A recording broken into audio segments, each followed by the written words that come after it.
Now, just to add something to this, in my personal strategy, you do not have to follow this. I used to be a big proponent of telling everyone I'm a hypnotist, and it works. It polarizes people pretty strongly, right? My personal preference now is not to tell them. I don't tell them what I do. I don't call it coaching, consulting, hypnotherapy, NLP. I don't call it anything. I just have conversations with them, and when they feel great, if they ask me, someone asks me, let's say you said an amazing thing. Let's go with Lek for this one because he had an amazing thing. Put yourself in the mindset where you just enjoyed the whole sunset thing again, right? Just grab the mic a second. So just imagine you brought yourself back. Grab the mic. He's taking himself there, which is great. No, it's all right. Let him sit for now. And he'll stand up when he opens his eyes. Great. And now ask me, like just like in a normal, this is a social setting thing, right? And ask me, what was that? Where was that? Well, I'm not sure the name really matters. The question is, did you like it? Oh, yes. Right? Well, whatever that was, whatever you want to call that, that's what I do. If you want to find out more, you like that, huh? You like that one? That took me a while to figure out. Yeah. Do you get the idea? Because then I have no preconceptions to deal with anymore. And no doctor can say anything because they can't go to the doctor, this guy's going to do this. It's just like, well, I met this person who does amazing things. Well, what is the amazing thing? Well, I don't really know. All I can tell you is it feels amazing. How can the doctor say, well, feeling amazing doesn't help anything? Right? So I don't put a label on it. I try and avoid the label. I let the experience define the label. I learned this, indirectly. It took me many years to figure out the lesson. I had an executive I worked with for executive coaching, and he was very reserved for the first 3 months or so, right? We got a lot of work done in that time, but it was very cognitive. And after 3 months, I had obviously earned his trust, and suddenly he opened up, talked about family and other things like that. And then I let slip, I was a hypnotist, and then I took this high-powered executive from a Fortune 500 company whose name's been in the press and all that kind of stuff. And he's running around doing crazy hypnotic stunts and loving it, like every other person does. Why? Because now he gets to drop the veneer of being the CEO, he gets to be a human being again, right? So once you've got a relationship with someone, you can tell them what you do and what you call it, that's just fine. But why tell someone who's got preconceptions that are incorrect something only to fight the preconception if you don't even need the preconception to get them in the first place? Because they don't care. Clients do not care about the modality that you work in. They do not care. What they care about is, do you get a result? Right? They don't care if it's hypnosis, NLP, coaching, cognitive behavioral therapy, art therapy, pasta sucking therapy. What they care about, exactly. What they're caring about is, at the end of this process, is my pain going to be gone? That's what they care about. And if you demonstrate that in here, right? Like this we did just with Lek, that would have been one of our interactions. That would have been a 5-10 minute conversation on the side of the dance floor whilst I'm recovering my breath to get ready to go and do some more salsa, whatever it might be, right? That's the kind of conversation I'm talking about. There are little 5-10 minute mini sessions, if you like, that empower, that inspire, and so on. And over time, they suddenly go, whatever that is, I want more. What is that? Right? And then my response is ambiguous, which is, does it really matter? Do you like it? Yes. Do you want more of it? Yes. Good. Call it what you want, and call me to do a consultation. You get the idea? So over here is a hand, Jonathan, and then we'll come forward, and then we'll have a break. It is useful, guys, right? I cannot begin to emphasize to you what a game changer the motivational pre-frame is. You got to be solid on that. Solid pre-frames will help your conversion process, actually getting clients, and it'll help your client sessions be clean and fun to do for both of you, right? Go ahead. I'm curious, if you don't call it hypnosis and you don't call it coaching and you don't call it any of a dozen other things. Sure. How do you create without a label to separate, this is professional me? Yes. How do you keep that from blending back? How do you make those two things simple. very different? So this is what I do for a living. What is this? The label doesn't matter. Just, do you like the experience? Yes. So my clients, I'm using the professional language, my clients get these kind of experience just accentuated. I mean, we've done this for what? We talked for 5 minutes. Now imagine spending 2 hours sitting down doing this in depth. That's what I do with my clients. Very cool.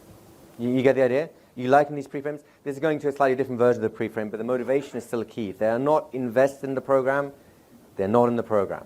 Yes, sir. So, Igor, it was fun meeting you several times. Thank you. So now I'm at your office. Excellent. So And- what were you hoping to get out of this program? Yeah, you know, I know a lot of your, well, mostly all of your competitors. Okay. And so I thought it's an opportunity for you to explain me in 2 sentences what you are better in.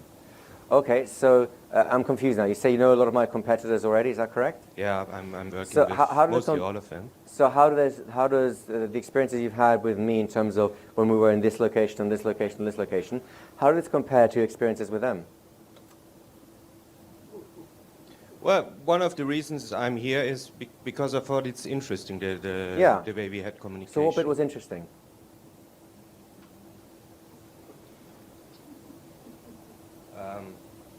Well, it was friendly. I thought I found myself Excellent. somehow connected. Okay. But on the same way, well, you know, we are in a very competitive industry. Of course so we are. You of know, course and here's I the have to thing. understand. If you can work with anyone you want, I have no axe to grind in this, right? So if you prefer one of the other companies, go for it. I encourage them. There's some great people out there, right? If you want more of what the experiences you had with me, then let's keep talking. So are you just trying to get a comparative analysis, or are you actually willing to get some work done here? Well, what's going on here? You get the idea?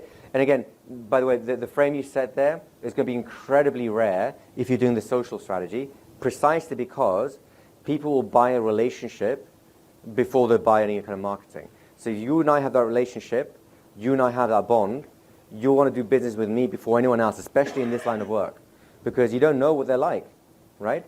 And if you're still not sure, here's my reframe. Are you ready for this one? This is easy, right? So, well, you know, how do you compare to all the others? I know that there's lots of people doing this sort of stuff, and I just make sure I get the right choice. You know what? I agree with you. You should get the right choice. So let's make a list of everyone that you know in this field, and I'll throw some extra ones in that you may not know of, right?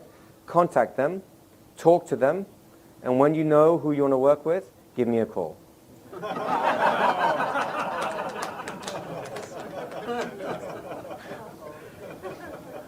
Just a little bit of fun, right?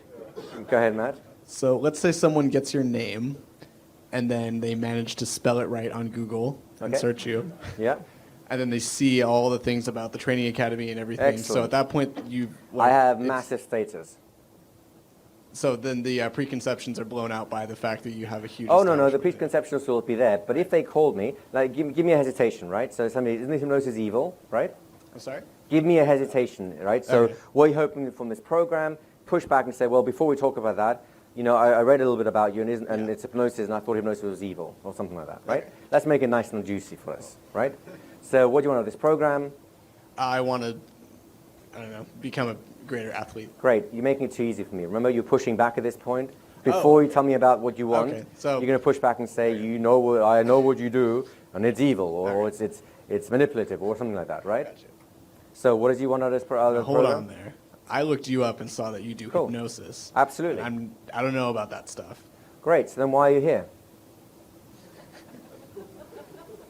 Honestly, Apparently I have the axe to grind. I have no axe to grind here, right? If you don't want to do this, that's fine. I have no problem with this.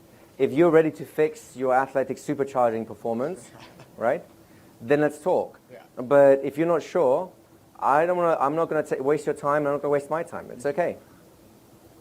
What do you want? You've answered my question. Okay? So John, Igor. this is opening up a can of worms here, isn't it? I just want to clarify one thing. You work with Lek there, and you gave a demonstration, and that's what I do. That is not quite good enough for me, because I think that some level you ought to identify yourself as some kind of a change agent, and I was thinking a rapid results change agent. We have, because he's experienced change. I just have to label it. Did you experience change, Lek? Did you enjoy that change? Do you want more of that change? That's what I do for a living. If you want more of that, talk to me. So he had an experience of revivification. How's that going to wind up with changing his life? Don't or ask me, smoking? ask him. Give him the bike. He's the client. Give it to him. So, Lek, then explain it to him. Just talk to me on this one here, right? So, based only on the experience you had, it was yesterday, the day before, the sunset and so on, right?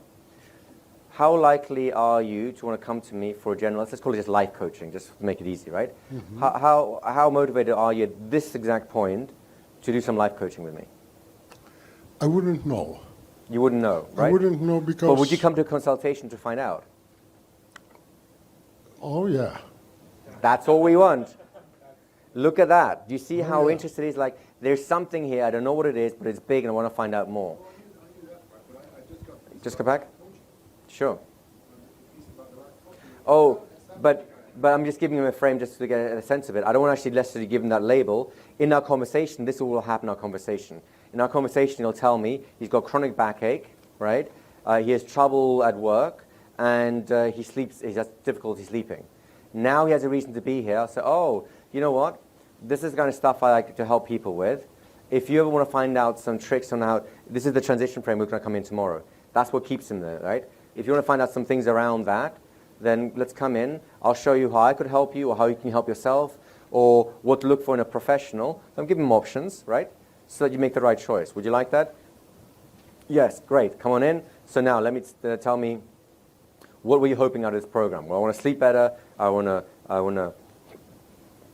be more relaxed, and I'll be more relaxed around people. Great, right? So now we're into something. He doesn't need the label. He's got a problem, and that's his label. I'm a problem solver. But I don't have to give him that label. He'll give me whatever label he wants, right? Does that help, guys? What was very helpful was that coaching, but consultation, absolutely yes. That's why we do the consultation. Of course you're not ready to actually sign up for coaching. You haven't taken a consultation. You have no information. Even if you knew what life coaching was or hypnotherapy was, you still don't know if you want it. But if you want a consultation to fix your problems, that's what we're doing. The modality is irrelevant, right? Thank you. Just very quickly, and then we will. Did you ever have to give have a break. a thumbnail consultation at that meeting or no? Which meeting? At the pre-talk, at the When at the social event. social event. Yeah. Well, we'll talk more about that during transition frames tomorrow. Otherwise, we'll be derailing the whole day today. Okay. So last two, we'll have Arthur, then Tammy, and then we'll have a break. So as I look at the strategy, it seems to me that it's an awful lot of work to try to meet somebody for 8 times before you get them in the office. Of course it is. Of course it is. This is the initial phase of the strategy. The second phase is to develop referral programs where people refer into you. Now, as soon as a referral program comes in, this conversation works exactly the same way, except your relationship was established by the referrer for you. You borrow all of the goodwill the person who recommended you has. Has anyone here been recommended to our school by someone else? Hands up. Right? Has any of you who were actually referred by or recommended by someone else, when you first came across, let's say, our marketing materials, which are a little American, who here was actually put off at some point by a marketing material? You're still here. Why? Because the referral, the relationship they had with the referee was so strong, it overcame the shock of this kind of marketing, and they decided to try it anyways. And once they tried it, once they had a taste, well, then they decided to stick with it. And that's what happens in consultation. They'll still get a taste.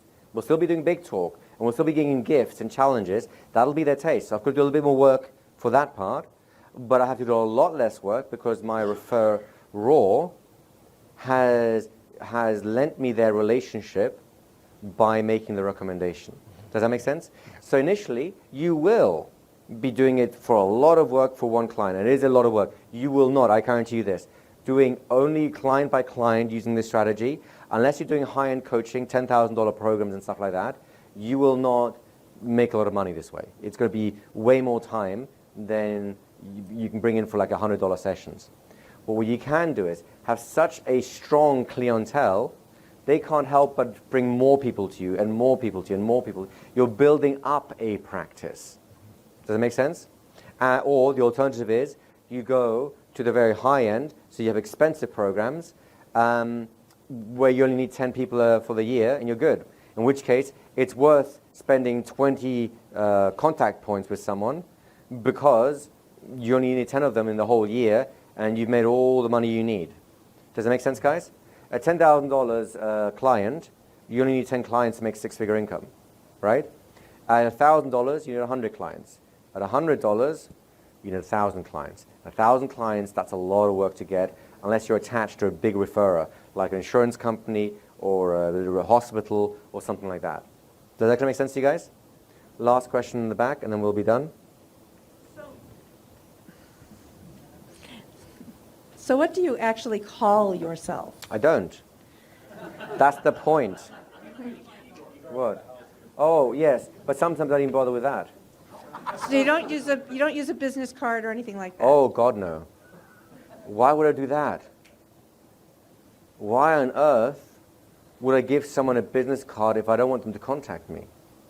And why on earth, if I do want them to contact me, why on earth would I give them the decision to contact me when life is going to get in the way and they'll forget all about it as they are busy fighting the fires that I can help them douse? Oh, no. I'll contact them. Thank you. I like that. Does that make sense? And I'm not saying you can't give out business cards. I'm not saying that at all, folks, right? I'm just saying this is part of a bigger strategy that hopefully starting to see the edges of this, right? But this consultation will work with or without it. It's just designed to maximize that potential. And it requires a lot of careful thinking. I thought obsessively about this to make this work. So far, I'll come to you in a second, if I may. Who's liking the strategy so far? Yes? Who's learning something useful that you know you can apply to your business or your practice straight away? Good. So Tammy, what's your follow-up comment? You never use any promotional material? I mean, So I never use promotional material. In my hypnotherapy coaching practice, let's put it this way, the most lucrative point in my change work practice, I had zero promotional material.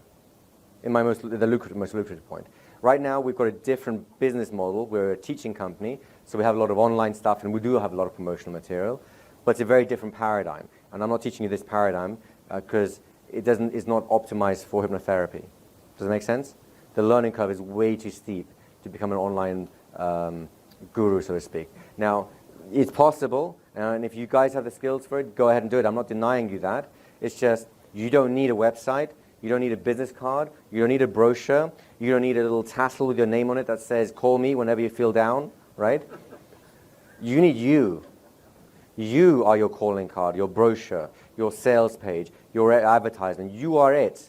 If you are not enough, then nothing else will fix that. Does that make sense? You're welcome. So welcome back, everyone. Hope you enjoyed your break. So are you even seeing the value of this model? And we haven't really got into the stuff we did at lunchtime with the actual consultation part itself. But this motivation preframe is so crucial.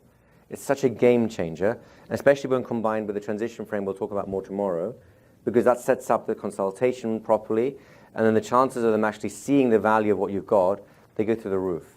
Without this process, it's a struggle to make the value of what you've got shine out. Does that make sense, guys? So I'd like to take you through and a slightly adapted version of the full consultation process. It's slightly adapted just to make use of the tools we've talked about, not the ones we haven't talked about, right? And it'll fit onto this framework here. So you can then go off and actually practice and complete consultation so you have an experience of that. Is that okay with you guys? Yeah? You'll notice a lot of these things will be very familiar because we've done the essence of them one way or another throughout the day.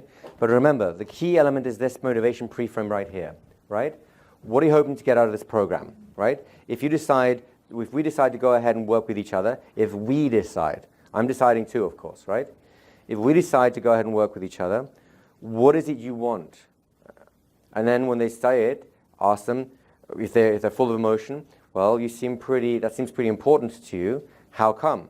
Straight into the values, because values will really open up the emotion and the motivation around that, right?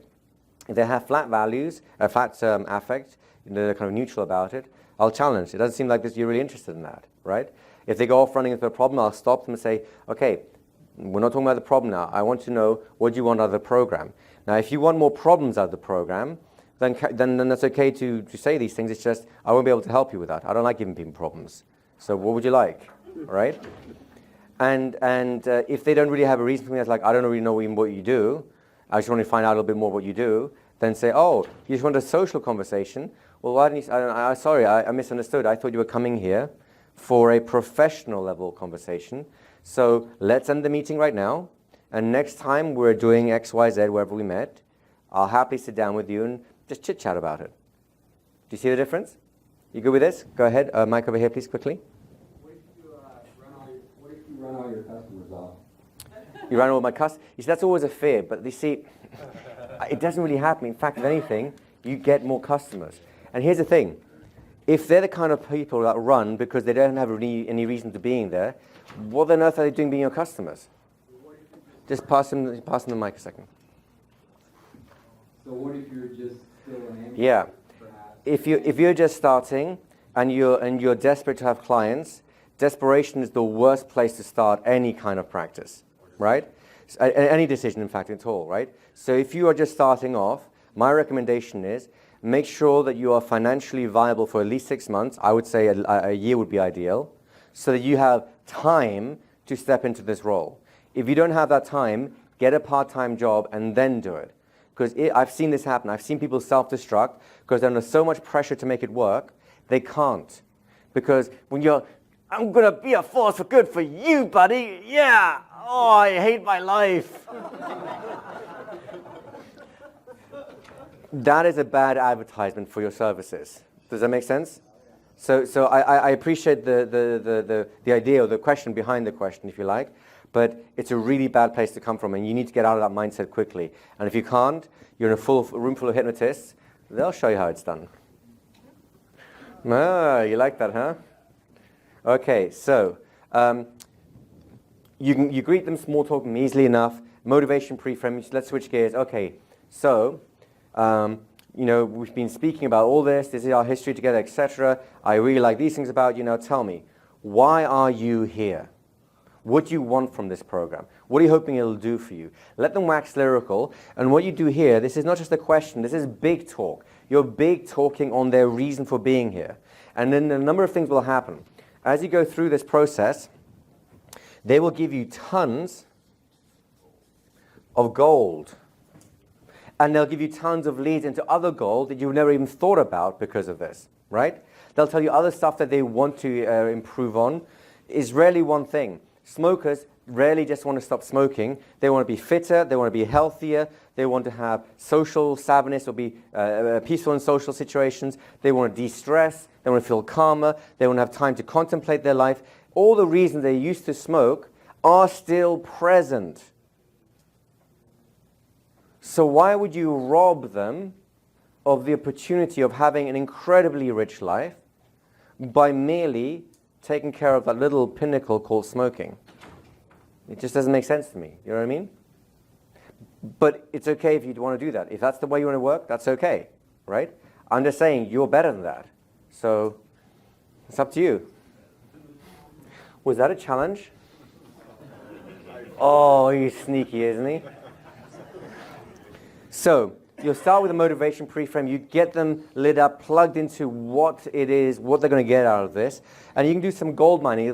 The gold mining will be about the motivation. The gold mining will be about things that will link to your program later on. The gold mining will bring up other things that they want. For a hypnotherapy session in particular, the sky's the limit. What do you want? What's the ideal program? Here's the magic question. Actually, you can ask this one during your regular networking as well. If you knew you couldn't fail, what would you do right now? What project would you start if you knew it was going to succeed, right? And that's a great conversation starter, because if they're willing to talk about that in big talk, then, well, okay, what prevents you? What stops you? And that's where you come in, right? Very quickly over here. I'm not quite sure where the partition is between the motivational pre-frame and the gold mining. Good. Keep it that way, please. I agree with you, right? So motivational pre-frame is part of gold mining, and in gold mining you'll get more motivational pre-frames. Gold mining does other things too, right? You don't exclusively do motivational pre-framing, but it is part of it, right? So I used to teach this as just gold mining, and then stared in shock and horror at the abuse that came afterwards in terms of the consultation. I exaggerate this, of course, right? I like exaggeration sometimes. But really, until I presented this as a clear-cut thing and I actually offered people a chance to challenge, everyone would go, yeah, motivational pre-frame, I understand, it's important to get it wired, good. And then when I actually watch them do it, it's like, what are you doing? Why are you even talking to this person? Do you have no concept of how misaligned they are to what you want, right? And sometimes it takes 2 or 3 or 4. May I share a story, Daniel? Daniel's in the school, and he's actually one of the people we've recorded. I coached Daniel on these processes, and that's part of the school material, if you like, right? And would it be fair to say that this was an interesting eye-opener for you when you first came across this? Because when he was running this session, the first thing was going straight into everything else, and meanwhile the person is still challenging him, like, go on then, show me what you can do, why should I come to you, how much do you be worth, how much do you cost? It sucks royally, does it not? Dance monkey dance. I could not have said it better than that, right? And what this does is say, I ain't no monkey, and I'm not going to dance unless it really works. Okay, so we good with this? Okay, give me a mic very quickly. I dance now, but I lead. Yeah, he dances, but he's the one leading. I like that. That's a good one. All right? So you understand the idea of gold mining. The idea of gold mining is twofold. One, it's connect them to their goal. It's connect them to their reason for being here. And the other side is to connect them to the things they need to experience in order to understand your offer later on. All right? Make sense? Number 5, you know this already, is the challenges, right? There'll be a number of challenges. Some they'll come up with themselves. I don't know if I can do this.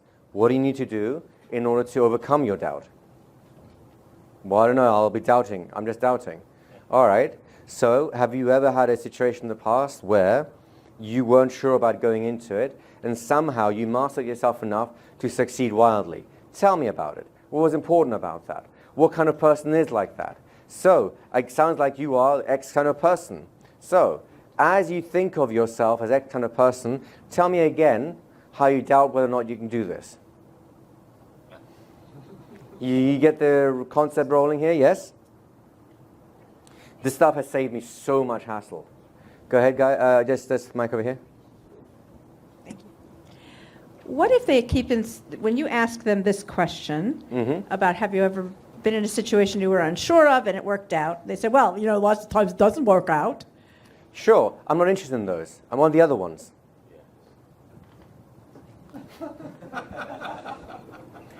It's my frame, it's okay. But honestly, I like these challenges. Please give me more. I'm not afraid of them. And I want you not to be afraid of them. The reason that you are hesitant in your practice building processes is because you're afraid of certain responses you might get. I know because I've been there. So when it comes to hypnotherapy or coaching at least, I have no problem. Challenge me and I'll tell you exactly how I overcame that exact obstacle. Does that make sense to you guys? Please take this time. Don't make life easy for me. Give me your biggest challenges when it comes to attracting clients, right? If it fits within the model, if it's actually a marketing issue, I won't address it. But if it fits within this model, I will happily tell you how I solve that. Go ahead, Tammy. So I've had a few situations where a client walks in, they say they want to do whatever. Yeah. And then in the middle, they get a coughing fit. I don't know. You could just imagine any Sure. possible Any blah, interruption, blah. yeah. And it just goes on. And then what? It goes on and The on. coughing fit goes on and on? Right. And Right. maybe you could get them a hesitation, but Well, fine. You carry right on coughing as deeply as you need to get into trance and fix that.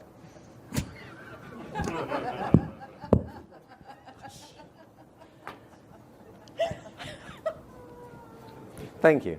So,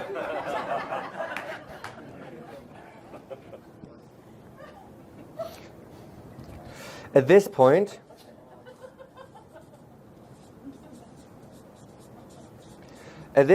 you've heard enough of what they need and want to make an offer.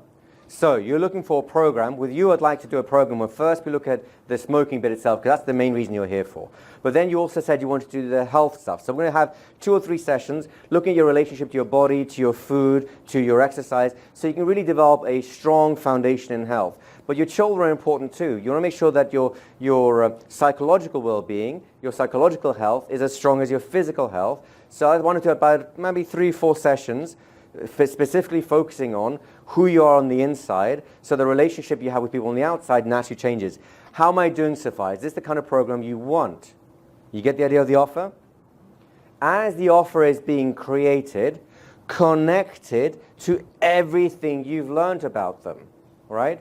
In the same way as you overcame your debilitating shyness at school and became a motivational speaker, we're going to use that very capacity you have right now in a microcosm so that you can apply it with your children. What if you could inspire your children the way you inspire your audiences? Wouldn't that make their life different? Do you want that? You offer something and you connect the offer to their why, their goal, and whatever challenges they've passed. Every benefit that you have, and by benefit I mean the results they want to get, every benefit they're looking for can be tied into a personal experience of success. Because what this does is it proves to them the magic, it gives them the answer to the magic question, what's in it for me and can I do it? Is it possible for me to succeed? I get that other people can work this way, but can I do it? And if every one of your intended maneuvers in the program is linked to a success they've already had, how can they doubt themselves anymore? Does it make sense? Go ahead. Just as a quick thing, the blitz probably fits amazingly there. The blitz fits nicely in all the sections. I agree absolutely, right? And the key we're looking for here is also the yes set. Does this fit you? Is this the right approach? Are we going in the right direction? Is this what you want? Do you see how they connect? Is this of value to you? You're constantly connecting them, and they are expressing a public commitment that this is actually what they want. This helps them a lot to overcome any decision-making fear, because people are commitment phobics. And a bigger program in particular is a bigger commitment. They need a bigger reason to make a bigger commitment. And as I guess, influence professionals, it's our job to help them make the biggest commitment, which is their life, right? So we'll come over here and we'll come back, so very, very briefly, and try and keep these questions towards the content here so that we can actually keep on track for now. Did you just give us the first question from the 2 that you posed earlier? I did. Okay. No, actually I gave you the second of them. No, the first of the 2 questions, I'll give you after this. Oh, you haven't done it yet? No, that's not there yet. John? Say again? Did I slip it out? I don't know. What was it? No. Oh, I got you all, didn't I? Go ahead. Go ahead. So I mean, I have to say that this part probably doesn't. It doesn't really refer terribly well to what I do. I can't see use. But looking at what you're saying, just one question, and that is, with your course, your offer that you're setting up. Yeah. I'm not quite sure. Are you offering a full gamut of things immediately, or with the commitment thing, for example, are you just going to say to them, you've got to commit to the whole lot, all of these things, or are you going to take it in stages and say, commit to this, then that? Now we're going into strategy questions, right? So the quick answer to that is, I recommend you construct 3 programs on the fly: gold, silver, and bronze. I offer the gold. If it's too expensive, I'll see what I can take out, still leave a lot of good stuff in for a less expensive silver, and if that's still too expensive, reduce it further to a bronze. What I wouldn't do is do a modular program where they do 3 weeks of this and decide if they want to carry on. Because remember, they have had, this is not something that's happening in blank space. They've had all this ahead of time. And even if they're a referral, which is basically cuts out your personal contact with them, whoever's referring them to you has a solid relationship with them. If they don't, you need to have a word with your referral partner and say, well, why send me random people? I appreciate it, but Please send me the people that are interested. You have to train your referral partner. These are all more strategy elements that we're not going to be able to go into here right now. By the time they're sitting in your consultation room, here's one of the beautiful things about referrals, right? And this is across industries, and it's been researched to the nines. When someone gets referred to a service, price is almost never an issue. And here's why. The referee, the person making the recommendation knows the price, then they probably told them it. If they have been told the price, or at least told it's expensive, and then they still come to consultation, the price cannot be an issue. If they haven't been told, if they know nothing about you, then you have to ask them, why on earth did you come if a stranger recommended you? What are you doing here? And then you have to go back a few steps and do more relationship building. Does that make sense to you guys? Does that kind of help a little bit there? Let's have the mic back, please. Yes, it does. The other side to that coin, though, is the motivation one, that some people will be more motivated by a complete answer, but some people might find it too much. Absolutely. And want to be motivated by something Absolutely. smaller. I'll refer those on to someone else. Right? I'm just telling you how I would run my particular business, my strategy. If you want to do short programs, like 3-4 session programs, go ahead. I have no axe to grind. I'm fine with it, right? But I don't want to work that way because I want to make bigger changes. And I say, oh, I see, you only want to have a quick thing. I get it. You're not ready for me yet. So if you want me to make a recommendation of someone else who can do these little things, I will happily help you with that. If you want to go home and really think your life through and all the things you want out of your life, then I encourage you to do that. But come back here when you want a significant change in your life. Not just a little smoking thing or another thing, significant change. I want to help you live a rich life. And if I've had all this in the background, they will know it's true. I'm not just telling them something. I have proven it a dozen times over. Does that make sense to you guys? Do you see how the strategies intertwine, right? And whilst I can't teach you the entire practice building theory and all the rest of it, just, again, time issues, hopefully I can teach you enough of it to make this consultation model make sense and how it fits into the bigger picture. Is this helpful to you guys? Do you understand? Can you see how it's working, yes? Was this a good answer for you? Is it useful? Okay. Say again? Number one? Question number one. Oh, question number one. Yes, we'll come on to that.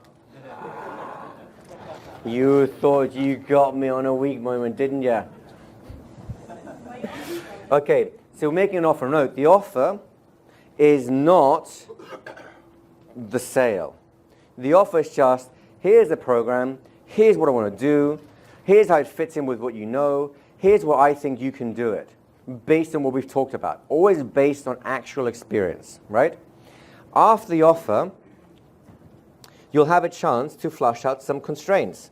Now, in time, if you're offering the same kind of program to a number of different people, right? You develop your own style of working, etc.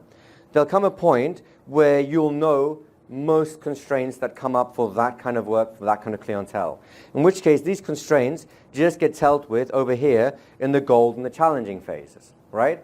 In case, however, that something unusual is happening and so on, once you made the offer, you walk them through the offer, ask them, what does that sound like? Does that sound like the kind of thing you want?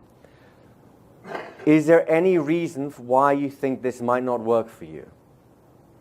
Now that sounds like a dangerous question, doesn't it? It's not. It is a genius question that you are welcome to, because if they're gonna have doubts, you want them out. You can't do anything with a secret doubt. If you go to the sale right now and I go, oh, I don't know, you have no idea what they don't know. If there's any constraints, there's this double-edged sword here. On the first side, if there's any constraints like, well, actually, I might have time issues or this issue and that issue, right? Great, you have a chance to fix that. If there are no constraints, what have they just said? Is there any reason why you think this program wouldn't work for you? No. Great. They've just said, this will work for me. You've answered the most important question. Does that make sense, guys? Do you see why this is very important? This could be a 20-second throwaway. This could be a 20-minute investigation. Doesn't matter. Either way is better. Does that make sense to you guys, the importance of this? Next, we have the budget. We've got to talk about that word, money. Oh my gosh, that's a horrible word. It terrifies the world, right? I have mentioned nothing about money up to this point. Why? How on earth can they evaluate a program until they understand it? And what does money do? It sets a value on a thing. So let me put it this way. I have something that I'll be willing to sell to you for $10,000. Do you want it? Exactly. How do you know if it's worth it? If it's a pen, then no thank you, right? If it's a, where's Jonathan here? A Mac mansion in Hollywood, in the Hollywood Hills, the answer is yes, please, right? It depends on the value of what you're offering. And if they don't know what you're offering and have no way of evaluating your offer, what on earth are they going to do with a price tag? Get frightened, that's it. You get the idea? So, and often people do ask, they, especially if you do the old traditional style, they call you up cold and say, how much are your sessions, right? Then you need to reframe them. So, well, I need to find out a little bit more about you first, right? Let me ask you a few questions. I'll do a little bit of big talk around the problem, about their life and so on. I'll say, okay, I see where we're going with this. I think we should I think we should put aside some proper time so I can construct a program that actually will serve you. When would you have roughly an hour to discuss what you want so we can create a bespoke thing just for what you want? Still haven't mentioned money. Yes, but how much does it cost? Well, it depends on how much we need to do. So don't worry, that hour is free of charge. I will give that as a gift to you, at the end of which I'll even show you some ways that you can achieve whatever you want on your own if you prefer. But I can't serve you. I can't give you I can't give you the kind of program that you're looking for if I don't know what you're looking for and I don't know what you need. You see where we're going with this? So there's a mic over there with Tammy again. It sounds so good in that British accent. Could you can that somehow and we could practice? Sure. Or I can always go, y'all want to know the budget?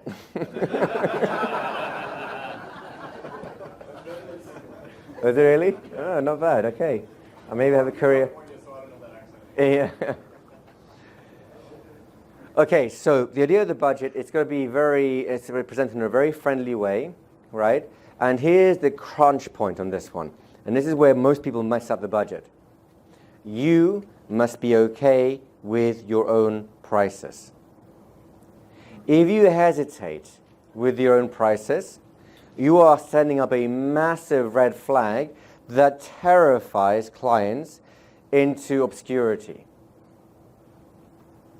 If you're not okay with your prices, go out and practice with your friends and family. Can I give you an exercise I give the students in the school that is a game changer if you do it in the right spirit of things? Is that okay with you guys? Think of your most critical family members, the ones that criticize and dispute everything, and your least supportive friends. And then tell them that you plan to do, let's say, a stop smoking program that costs $10,000. And what do they think? Now, that's not actually the exercise. Here's the exercise, and this is the hard part. Saying that may be in its own an exercise for you guys. The hard part is this. When they regale you with their wisdom based on complete absence of experience,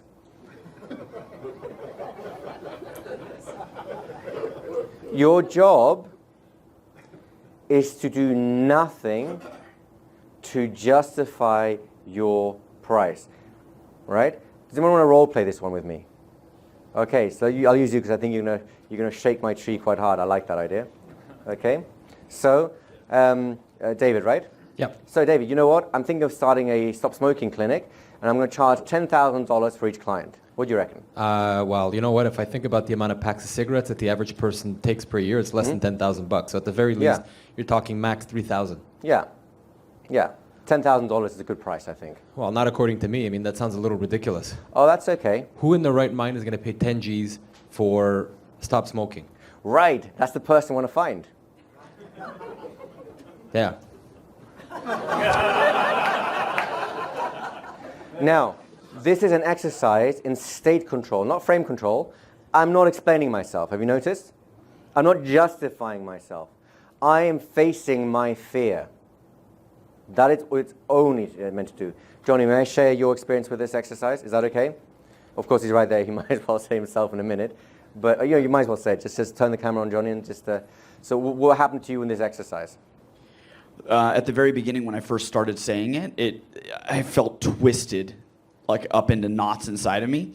And then over time, as months progressed, it became more and more and more natural. Oh, sorry, I apologize. The bit I was looking for, and I'll just say it, and you can just correct me if I misunderstood this. Johnny went from his breakthrough sessions. How much did your breakthrough sessions used to cost? Well, originally it was $500 when I first started. Okay, and when you heard about this exercise before you actually started it, how much were they at that point? I think it was like probably $2,000 or $2,500 at that point. So you had $2,000 per breakthrough session, right? After doing this exercise, what's the range of your breakthrough sessions now? It's between $10,000 and $50,000 now. Is there a good reason for you to do this exercise? Up to you guys. I don't mind.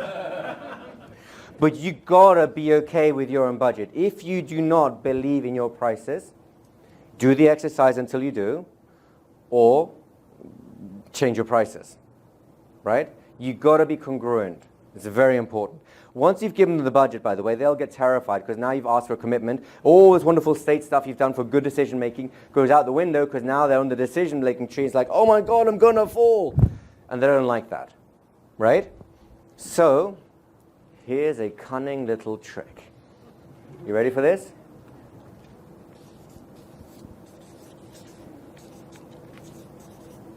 You review. It's okay, I'm safe. You review everything you have been discussing with them.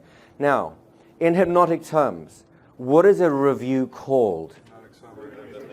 A revivification. You're right, it's a hypnotic summary, but it's a revivification, folks. Every good experience they've had will come to life. So you want to have your health, so you can play with your kids and do this and feel amazing because you're worth it and you're a health-oriented person, yada, yada, yada, yada. Identity, value, story. And you go through the entire thing again to remind them of everything they stand to gain with your program of service. Say again? I review them. I just remind them. I just do like a hypnotic summary of the whole process. And my aim for that is for them to light up like a Christmas tree. If they're not lighting up, I'll pause and say, hang on a second. Last time we talked about this, you seemed really happy about it. Right now, there seems to be a disconnect. What's going on? Well, I'm thinking about the price. Well, forget that for now. I want to make sure the program is right first. You need them plugged into a good decision-making state. And the only way they can evaluate the investment to the gain is if they have both in their consciousness at the same time.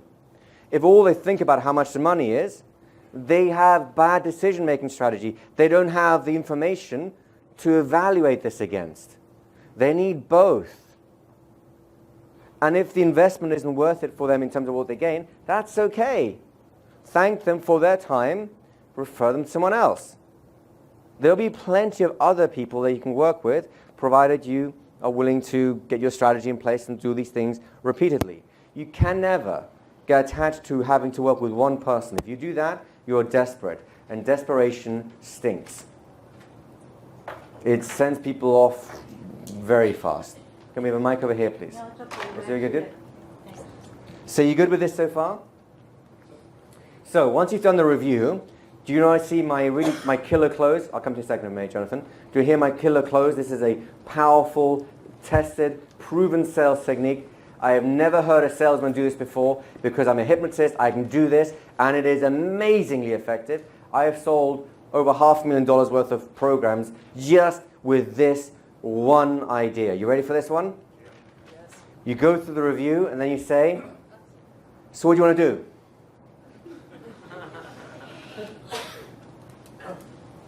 And that's basically saying, make a decision. But now they have the facts. Now, not everyone will buy straight away. It's true. Some people need to go home, think about it, talk to a spouse and all the rest of it. That's okay. I'll teach you how to deal with that in a moment. Right? This is not about forcing them to make a decision right now. It's for them to realize it's time for you to step up now. Your turn for action. And if you've done your job right, if the program actually fits, if the relationship actually fits, if the stuff that's in here has lit them up and they know they want this, and your budget is within their budget, they can actually afford it in whatever way, then is there any reason why a rational human being wouldn't go for it? No. So do you need any underhanded tactic for a sales close? No. Just help them make a good decision. That's it. Once they've made the decision, so I'll just put this on the next page, although it's just a couple of things here. And this is coming to the fifth key, the fifth step of the 5-step conversational formula. Remember, we have greeting, small talk, big talk, work talk. All this consultation was work talk, right? The final phase is the exit. How do you end it, right? And the thing you want to make sure when you're ending a consultation is you don't want to seem like the salesperson who doesn't have the time of day for you once you've actually bought something. You know, the one who's like all chatty and sits there and chats for hours and yeah, I'm life and all the rest of it. And once you've bought, you call them back up and go, oh, I'm sorry, you have to go and see so-and-so. And it's suddenly they're cold and distant because they've got their money. Don't be that guy, right? So, we'll go over here, 10. So, they need to make a choice, right? 11, assuming they've made the choice, you're going to go through logistics. So if there's any paperwork to fill out, it's good for them to fill out paperwork because it's a symbolic commitment, right? If there's payments, even if there's a bigger payment, they can make a deposit straight away. It's a symbolic commitment, right? If you have a payment plan, then they can sign up for the payment plan over your website, or if you have some gadget or other that does that, you sign them up. You go through your logistics there and then, right? Unless they need to go home and think about it, and we'll talk more about that in a second, right? The logistics. And then finally,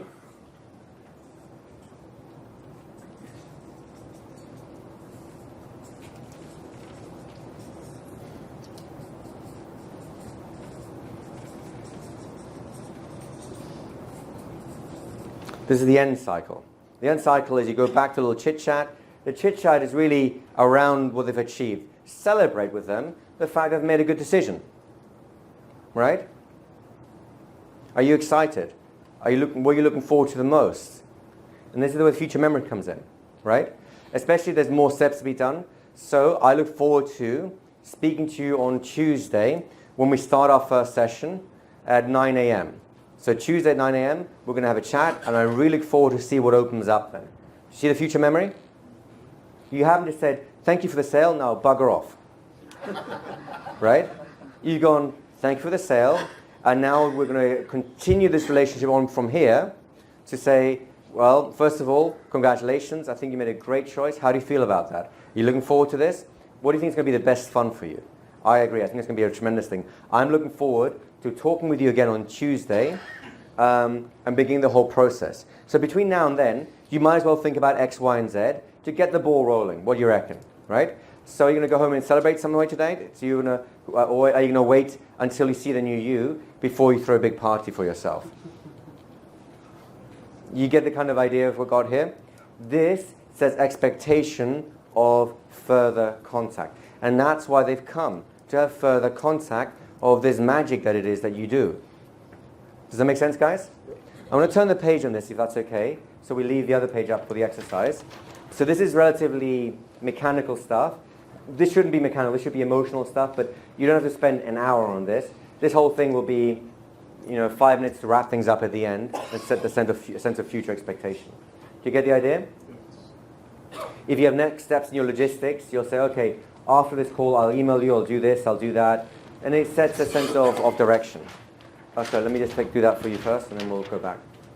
So if you want to take a photograph.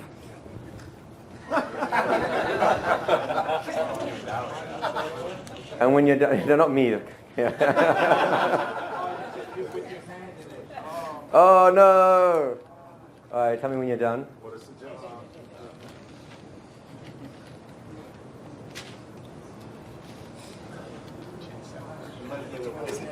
All right. So now let's go back to here. This is going to be the bulk of the exercise. I'm less worried about the last few bits. Those are relatively straightforward. This is going to be the bulk of the exercise here, right? Now the good news is you've already done most of it. Really, at the lunch break, you practiced this. For the last 3 days, you've been practicing this, right? So really, you just have to have a strong motivation pre-frame, attach it to the front of what you did over lunch, and then check constraints, check the budget, review everything, and see what happens, right? I don't care if you get a sale in this context, of course. You're not trying to actually get a sale. You're just trying to get used to this as a process. This is not a technique. This is a conversation. And these are the general directions that conversation is going to take. Does that make sense to you guys?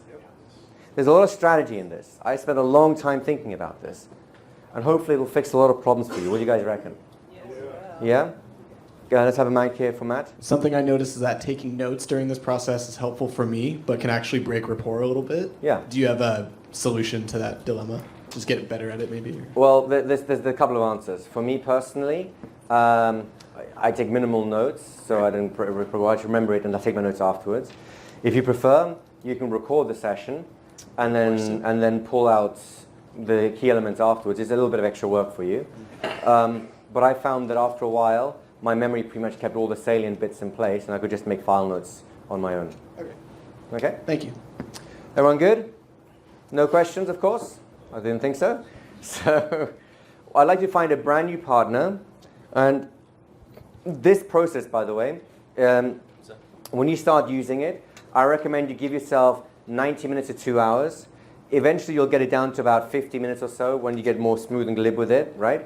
So to give you some practice with that, I'm going to give you 15 minutes each to get through all of it. And the reason for it is this. You know most of these steps. You don't have to repeat them too much. I'd like you to, this will take you like a minute or so, right? You can do a little thumbing of the small talk and train the small talk more when you get home. Is that right? Yep. This I'd like you to spend some time on. The motivational pre-frame is pretty crucial, right? Almost sneezed, but not quite there. Good. This stuff you did over the lunch break. You can probably do this stuff here in 6 or 7 minutes, right? You did it earlier in just 4 minutes or 5 minutes. So 6 or 7 minutes is pretty decent. So we're about 8 minutes so far, right? Plus this, maybe say 10 minutes in total. This stuff here, well, constraints, minute, budget, 20 seconds, review, another minute or so. So the whole thing should only take you about 12 minutes. And you have 3 whole minutes to spare, just in case you want to go crazy. Can we have a mic here, please? Just real short. What is that? Challenge them with the motivation. Challenge them with the motivation. What's that? So if I'm the client, challenge them with the motivation. Oh, so if you're the client, would you challenge them on the motivation? Yeah, but don't challenge them hard, just a little bit, because they don't have time to deal with it. I like them to have a full sense of this, right? So if you're gonna be motivated, if you're gonna have a problem with the motivation, if you're a role play problem motivation, maybe be a little bored, and when you get challenged, you perk up and go, "I'm sorry," and you're back in the game. Something like that. I don't want a hard challenge right now. I want you to get the whole process down first, and then if you want to specifically practice challenges, then call each other up and go to town. And then discuss how you felt about the responses, right? Otherwise, you'll end up doing too much in one go. And Daniel?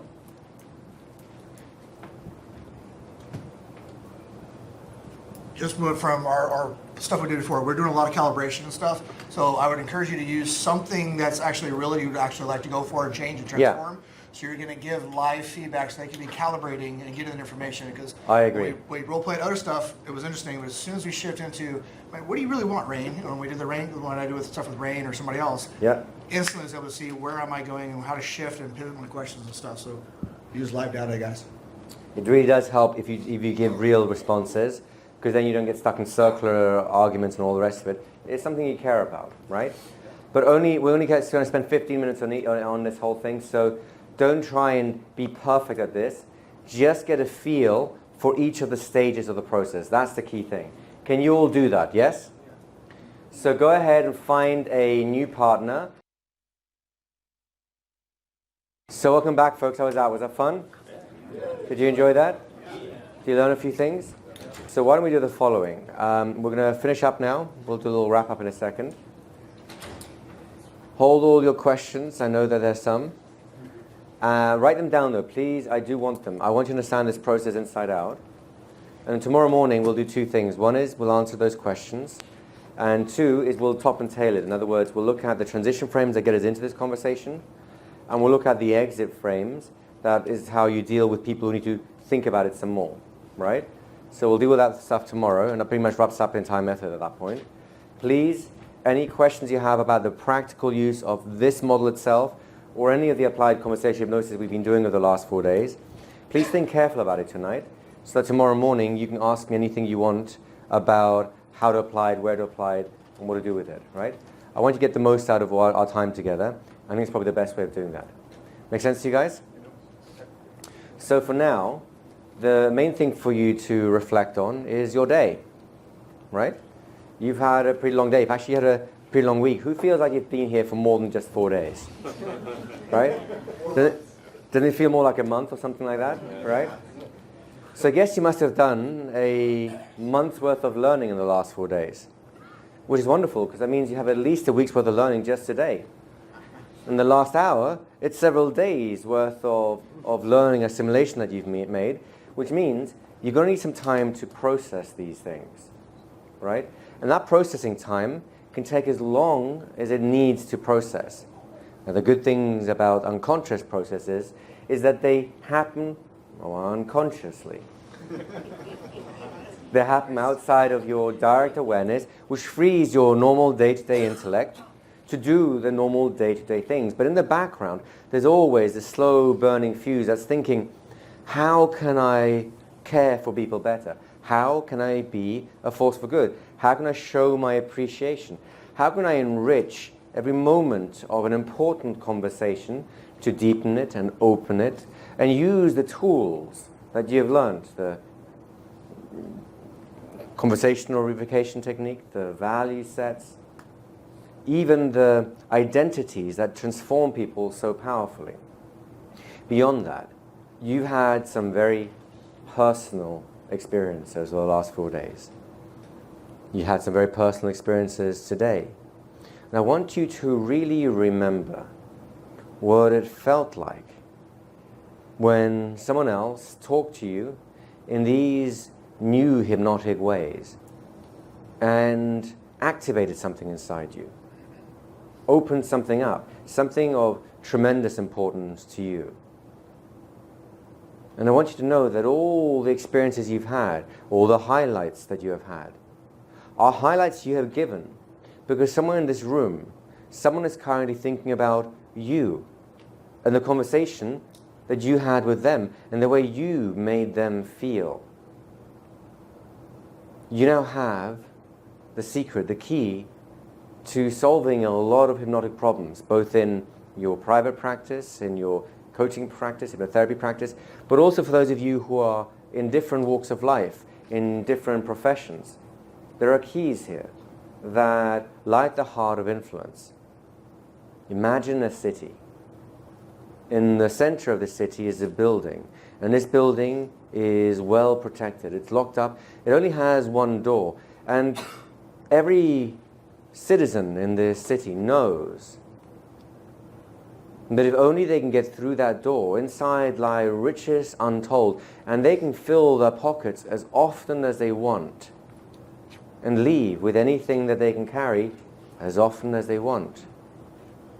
So first, the citizens, being a little primitive, try to break in. They try and climb the building to find some secret entrance, but there is none.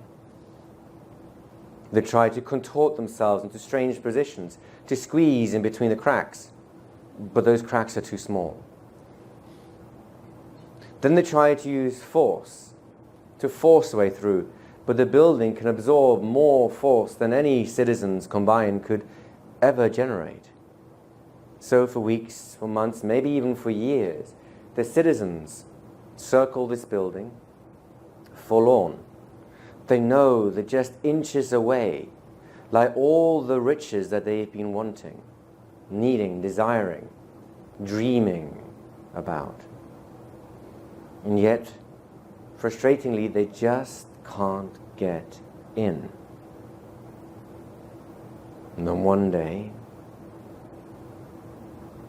one of those citizens has a brand new idea. And this idea is based on a completely new perspective.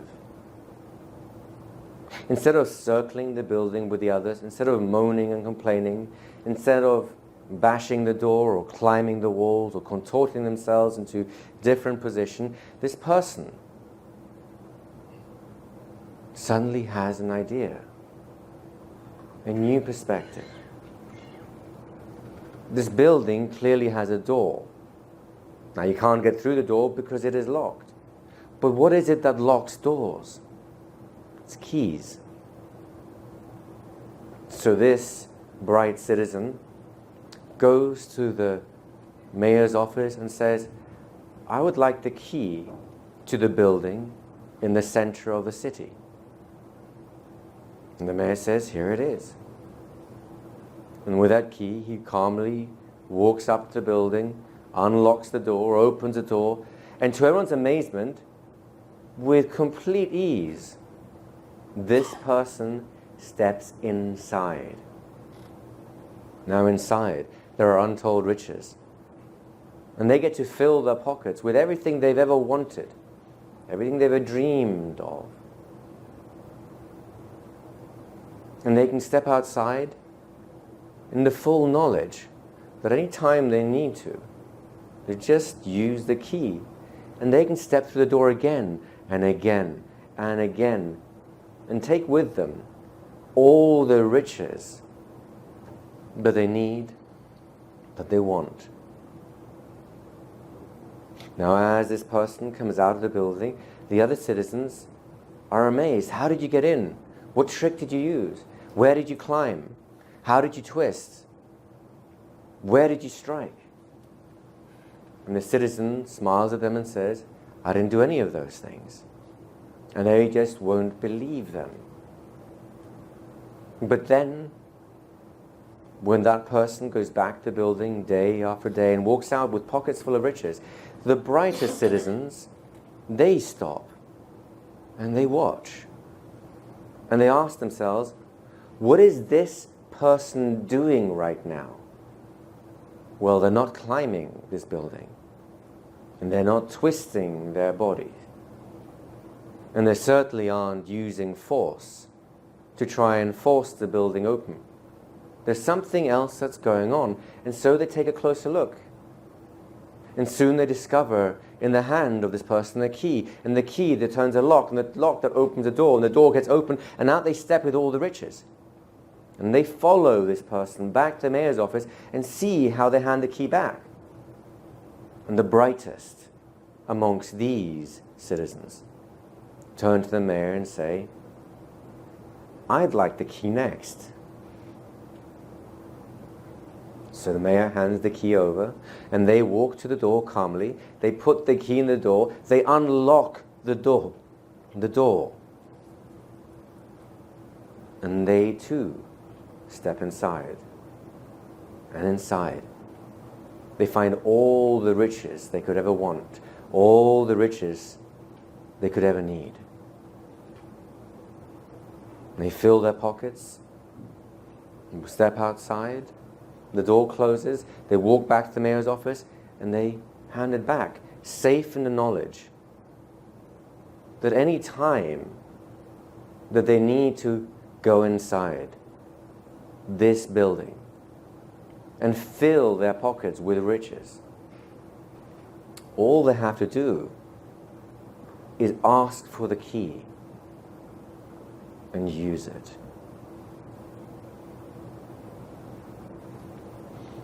Now I have a feeling that each one of you in this room right now is going to change the way you dream very soon.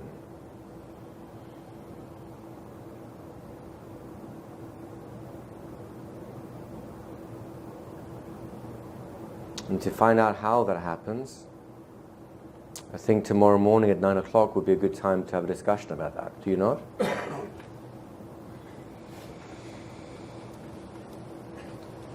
So as you return in your own rate and pace, I'll see you tomorrow morning, bright and breezy, 9 a.m., ready to rock and roll. Thank you very much.